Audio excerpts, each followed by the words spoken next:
PDI bongkar dosa Gibran saat Pilkada Solo. Emangnya apa yang terjadi Pram di Solo, Pram? Nah, jadi gini, ini informasi lama ya, waktu Gibran mau menjadi calon wali kota. Nah, waktu itu kan Jokowi datang ketemu dengan FX Rudi, dan di situ dia meminta langsung kan kepada FX Rudi untuk mendukung Gibran sebagai calon wali kota. FX Rudi bilang bahwa kalau tidak ada perintah dari ketua umum, dia tidak akan mengubah keputusannya. Nah, tapi kemudian ya kita tahu lah ya, ada manuver-manuver yang kemudian membuat pengurus pusat ini akhirnya mau mencalonkan Gibran gitu kan. Dan akhirnya juga yang satu lagi, bukan hanya memberikan tiket pada Gibran, tapi memberikan lawan untuk Gibran. Oh, yang pesawat itu lawan ya, boneka itu ya. ya. Jadi waktu itu ini ada beberapa orang PDIP nih, petinggi PDIP cerita bahwa Gibran ini meminta supaya dia tidak melawan kota kosong. Pengen terlihat ada jerih payah lah, ada lawan lah. Maka dibikinlah lawan ini. Dosa Gibran terbongkar. Megawati sejak awal sudah ragukan Gibran, ternyata pencalonan Gibran atas manuver Jokowi. Yang milih rakyat mana coba nih anaknya jenengan tidak mungkin dapat rekomendasi dari Megawati Soekarno Putri, karena Bu Mega adalah punya prerogatif dan masih sayang kepada Pak Joko Widodo yang saat itu belum ketahuan bobroknya gitu loh. Sekarang udah ketahuan. Nah, rakyat yang tahu lah kan itu. Halo, selamat datang di channel Redaksi Jurnal bersama JJ. Hubungan keluarga Presiden Joko Widodo dengan pihak PDIP semakin memanas setelah Ketua Umum PDIP Megawati Soekarno Putri menyindir Jokowi dalam masalah pemerintahan. Kini gantian Ketua DPC PDIP FX Hadi Rudiatmo ikutan menguliti rumah tangga Jokowi dengan sang istri Iriana Jokowi. Memanasnya hubungan dua pihak itu tak lepas dari manuver politik yang dilakukan keluarga Jokowi. Mulai dari Gibran yang mendadak membelot dari PDIP untuk jadi cawapres Prabowo. Kemudian Kaisang secara instan terpilih sebagai ketum PSI. Sontak, Presiden Jokowi dan keluarga dinilai sudah mengkhianati PDIP yang mendukung pasangan Ganjar Mahfud. Situasi ini memicu beragam perang mulut antara pendukung Jokowi dengan pendukung PDIP. Salah satunya datang dari FX Rudi yang mulai buka-bukaan soal permasalahan rumah tangga Jokowi. Bahkan, Rudi turut menyindir Gibran. Ia menyebut anak Jokowi itu bisa mencalonkan diri sebagai wali kota Solo berkat mendapat rekomendasi dari PDIP, khususnya Megawati. Menurut Rudi, Megawati sangat menyayangi Presiden Jokowi. Hal itu membuat Mega menyetujui pencalonan Gibran sebagai wali kota Solo. Bahkan Gibran bisa menjadi calon wali kota Solo di Pilkada 2020 berkat cawe-cawe bapaknya Presiden Jokowi. Bahkan perlakuan istimewa yang diberikan PDIP berkat Jokowi kepada Gibran juga meresahkan. Gibran menggeser Ahmad Purnomo yang saat itu sudah diusulkan DPC Solo ke DPP PDIP untuk maju di Pilkada 2020. Tak hanya itu saja, menurut Panda di peraturan internal PDIP, seseorang hanya bisa menjadi calon kepala daerah jika sudah menjadi kader PDIP minimal 2 tahun. Sementara Gibran saat itu baru mendaftar di PDIP beberapa bulan sebelum Pilkada Solo. Mendengar cerita FX Rudi bahwa Gibran menjadi wali kota Solo bukan karena kemampuan kinerjanya, karena semua pengaruh berasal dari Presiden Jokowi yang hubungannya dengan Megawati selaku Ketua Umum PDIP begitu baik.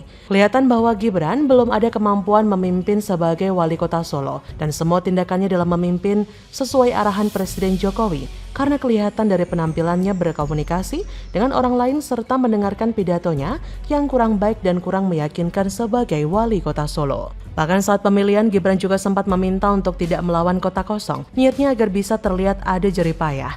Sampai sekarang tetap menjadi wali kota Solo, tapi semua usahanya membangun kota Solo tidak terlepas dari campur tangan Presiden Jokowi dari belakang. Dari awal sudah kelihatan Presiden Jokowi mengarah ke politik dinasti atau politik keluarga sampai menyuruh Gibran untuk mengikuti cawapres yang diduga keinginan Presiden Jokowi sampai menghubungi saudaranya Anwar Usman selaku Ketua Mahkamah Konstitusi yang mengeluarkan putusan nomor 90 tahun 2023 mengenai syarat menjadi cawapres, yaitu umur 40 tahun ke atas atau menjabat kepala daerah, sehingga Gibran memenuhi syarat sebagai cawapres, yaitu kurang dari 40 tahun, namun sedang menjabat sebagai wali kota Solo. Setelah Gibran memenuhi syarat sebagai cawapres, lalu Presiden Jokowi meminta kepada Capres Prabowo menjadikan Gibran untuk menjadi cawapres mendampingi Prabowo selaku capres atas permintaan Presiden, dan Prabowo pun tidak berani menolak dan terpaksa menerima. Sebenarnya, Prabowo kurang berkenan kepada Gibran sebagai cawapresnya karena pengalamannya belum ada atau baru 2 tahun menjabat sebagai wali kota dan berbicara di hadapan umum pun belum baik atau tidak berkualitas. Bagaimana menurut Anda?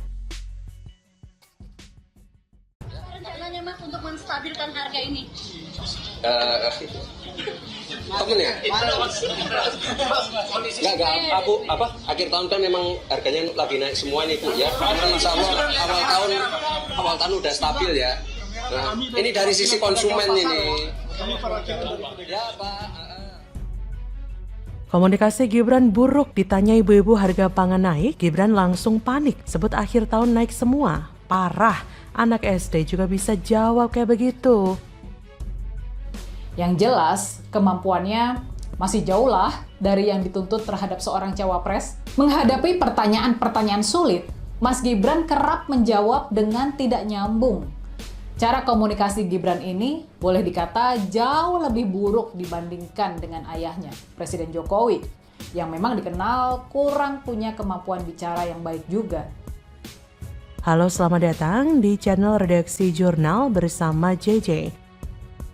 Cawapres nomor urut 2, Gibran Rakabuming Raka, dimintai komentar oleh seorang ibu soal bagaimana cara menurunkan harga komoditas. Salah satunya harga cabai. Mulanya Gibran sedang melakukan sesi wawancara dengan awak media. Ia tengah menyampaikan bahwa harga komoditas bahan pokok naik menjelang akhir tahun. Salah satunya cabai yang tembus Rp95.000 per kilogram. Namun di sela sesi tersebut, seorang ibu bertanya kepada Gibran bagaimana cara menstabilkan komoditas yang acap kali melambung tinggi. Namun Gibran terlihat kaget dan kikuk dan bertanya kepada awak media apakah seorang ibu itu adalah bagian dari rombongan wartawan. Wakil Sekretaris TKN Amin Nurdin Ma'ruf terlihat menepis tangan ibu itu usai pertanyaan kepada Gibran disampaikan. Setelah tahu bahwa itu bukan wartawan, Gibran menjawab pertanyaan ibu-ibu itu dengan menyebut bahwa akhir tahun harganya memang lagi naik semua. Namun Gibran berharap harga-harga segera bisa kembali stabil. Ya, begitulah Gibran. Ditanya apa rencana untuk menstabilkan harga, Gibran malah menjawab bahwa akhir tahun harga naik semua. Mestinya jawaban Gibran meminta bocoran kepada sang ayah dong, atau Menko Bidang Perekonomian atau Menteri Perdagangan. Saya yakin Gibran punya akses untuk itu. Menghadapi pertanyaan-pertanyaan sulit, Mas Gibran kerap menjawab dengan tidak nyambung. Cara komunikasi Gibran ini boleh dikata jauh lebih buruk dibandingkan dengan ayahnya, Presiden Jokowi, yang memang dikenal kurang punya kemampuan bicara yang baik juga. Nah, dengan semua kekurangan itu wajar kalau kemudian Gibran menjadi ciut sendiri untuk bicara di hadapan publik yang kritis, yang bakal melempar pertanyaan sulit dan menjebak terhadap dirinya. Dan wajar pula kalau belakangan terdengar isu ada pihak yang berusaha menghilangkan debat cawapres dari agenda Komisi Pemilihan Umum. Melihat kemampuan komunikasi Gibran, masuk akal lah kalau ada pihak yang hendak menghilangkan debat cawapres dari agenda KPU. Format debat pun diubah dengan jargon supaya lebih kekinian. Padahal saya yakin banget Gibran itu nggak pernah bisa menjadi orang yang menjelaskan secara detail dan runut rinci seperti yang dilakukan oleh Ganjar atau Mahfud. Ganjar Mahfud memiliki pemahaman yang begitu tajam dan juga luas soal pemerintahan dan hukum sehingga modal mereka untuk menjadi pemimpin sangatlah besar. Sedangkan Gibran dan Prabowo itu nggak punya modal apapun kecuali modal bokap dan modal para pencuit-pencuit alias para buzzer. Saya berharap rakyat Indonesia semakin cerdas melihat bagaimana Gibran ini nggak pernah bisa menandingi kecerdasan dan juga kekomprehensifan dari pasangan Ganjar Mahfud. Nggak usah mahal-mahal melakukan demokrasi, lantik saja langsung kalau memang pada akhirnya yang akan dilantik nantinya adalah mereka. Meskipun Ganjar dan Mahfud mendapatkan suara sampai 60-70%. Bayangkan saja saking begonya Gibran, debat cawapres diganti formatnya demi menutupi kebodohan yang begitu terekspos saat ini. Bayangkan saja mahasiswa bertanya mengenai hal tertentu yang harusnya bisa dijawab dengan mudah oleh Gibran, malah disuruh mahasiswa baca buku pada forum diskusi itu kan. Forum yang harusnya memberikan informasi soal apa yang perlu diketahui oleh para pendengar. Sudah gitu mereka berdua jarang banget debat dan ikut seminar publik pula. Kelihatan banget ingin menutup-nutupi kebodohannya agar tetap abadi tertutup dan abadi tidak diketahui oleh orang-orang sampai nanti mereka berkuasa. Kita baru melihat bagaimana sengsaranya negara Indonesia ini. Bagaimana menurut Anda?